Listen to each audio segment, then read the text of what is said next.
France just went apeshit today. Nepalese burned down the prime minister's house, apparently, like with his wife in it or something. Indonesia's protests are still going on against corruption.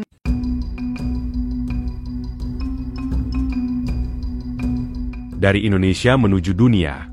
Mungkin kalimat ini yang paling tepat untuk menggambarkan situasi politik global belakangan ini. Demo besar-besaran yang terjadi di Indonesia pada Agustus 2025 lalu bukan hanya mencatat sejarah baru di dalam negeri, tetapi juga menginspirasi banyak rakyat di belahan dunia lain, mulai dari Filipina hingga Nepal. Banyak bule mengaku merinding melihat betapa kuatnya rasa solidaritas bangsa Indonesia. Sebelum aksi itu terjadi, di negara-negara barat, yang budaya individualisme sangat tinggi, pemandangan seperti itu hampir mustahil ditemukan. Tapi sekarang, setelah aksi tersebut terjadi, Eropa kembali diguncangkan dengan aksi serupa di Prancis. What's happening in France? Why are there protests right now?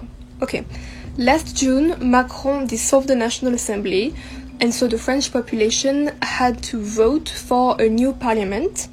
The left won the elections, but Macron appointed a right-winged prime minister.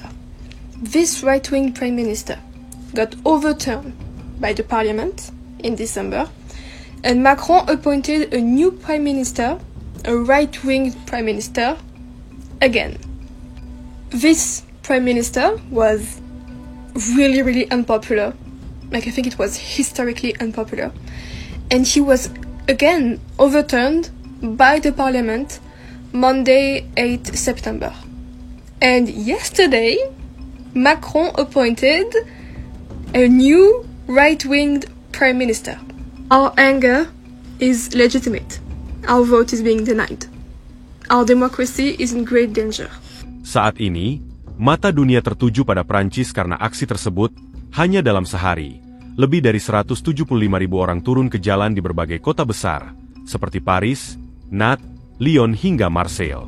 Mereka memblokir jalan, membakar tong sampah, dan melakukan aksi simbolis yang membuat satu negara lumpuh.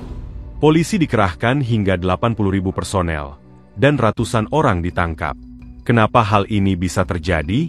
Alasannya cukup jelas.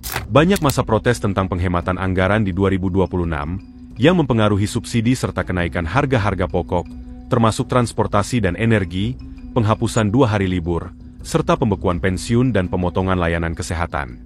Kemarahan semakin memuncak ketika Presiden Prancis mengganti Perdana Menteri yang mengatur kebijakan tersebut dengan orang terdekat sang presiden.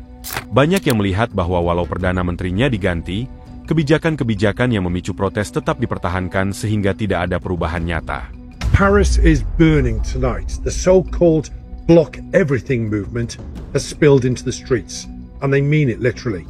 Bins are on fire, buildings are torched, police are battling rioters, and traffic across the capital is paralysed. This isn't polite protest. This is France doing what France does best when it's had enough, shutting the country down and lighting a match. And what sparked this chaos? Macron's government again. Another prime minister shuffled in, austerity cuts biting into schools, hospitals and public services, and a population that feels ignored and ripped off. People aren't just angry anymore, they're done, and tonight they're showing it. Roads blocked, train stations targeted, police flooding Paris in their thousands, but still the fires spread. This is what happens when the elite keep rearranging the deck chairs while the ship sinks. Ordinary people flip the table. France has always had a flair for revolution, but what's happening right now is a warning shot. This isn't a protest, it's a wake-up call. And looking at Paris tonight, the only safe bet is that it's going to get worse, much worse, before it gets better. Vive la France! Uniknya, banyak bule kaget dengan fenomena ini. Banyak bule beropini bahwa demo besar di Prancis sebenarnya adalah bagian dari efek domino yang dimulai dari Indonesia. Saya tidak percaya apa yang saya lihat. Bulan lalu Indonesia menggemparkan dunia, dan kini Prancis bergolak. Indonesia jelas telah menginspirasi rakyat dunia. Bukan tanpa alasan kenapa banyak bule beropini demikian, karena mereka melihat satu hal yang paling jelas dalam beberapa aksi di berbagai negara baru-baru ini, yaitu bendera One Piece. Sepanjang Agustus hingga pecahnya aksi besar-besaran di Indonesia, bendera One Piece telah menghiasi situasi dan kondisi di Indonesia, dan hal ini banyak diikuti oleh beberapa negara yang melakukan aksi serupa, mulai dari Filipina, hingga Nepal, dan sekarang Prancis. Banyak massa yang mengibarkan bendera One Piece ketika aksi, Dan hal ini memicu banyak komentar dari bule mancanegara. Banyak bule menilai, kalau ternyata banyak negara memiliki permasalahan yang sama dalam hal politik.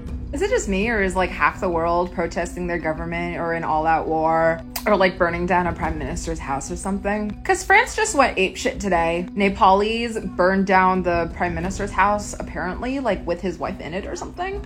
Indonesia's protests are still going on against corruption. In the US, a fascist who supported gun violence just got pew-pewed. That's in Utah. And then in LA, DC, a bunch of other cities, a bunch of music festivals are still going on. I could go on, but I think the rest of the world is seeing that we are all united under the same capitalist white supremacist system, and that no matter where you are, it's not working. They're showing that money, power, and privilege can't keep people safe forever. And from watching this, I think people should realize that, like, even if you're from like a white Western country with a very strong currency, even if you go abroad, there is no guarantee that the protests are not going to hit you soon, that the unrest is not going to hit you. There is no corner of this world that white capitalist imperialism did not touch. There is no escape from it until the whole thing comes crashing down. Tentu, dengan masifnya gerakan-gerakan di berbagai belahan dunia, menjadi peringatan keras bagi pemerintahan di setiap negara, karena aksi serupa bisa terjadi kapan saja.